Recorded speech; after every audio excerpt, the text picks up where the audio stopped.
Mga idol, happy Tuesday morning sa lahat.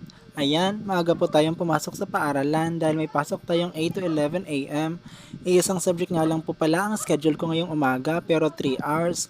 Alas 7 nga pala ako dumating sa school. Ako kasi ang nakahawak ng susi sa faculty room. Isa ako sa naka-assign na maglinis ng faculty.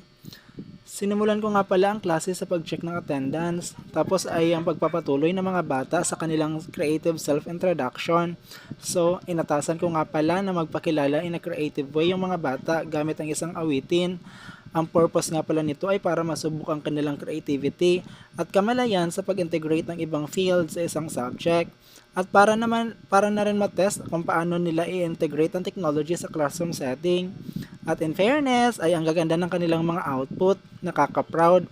Pagkatapos nga pala, nagpatuloy na ako sa discussion. Gumamit nga pala ako ng mixed design approach sa pagtuturo, lecture-based and inquiry-based instruction para makuha ko ang atensyon at makapag-isip ang mga bata critically.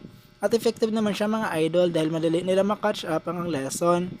After yon ay nagbigay ako ng activity sa kanila to test if talagang may natutunan sila. Naging interactive naman ang discussion namin sa loob ng 3 oras. Hanggang dito na lang muna mga idol. Hanggang sa muli. Paalam!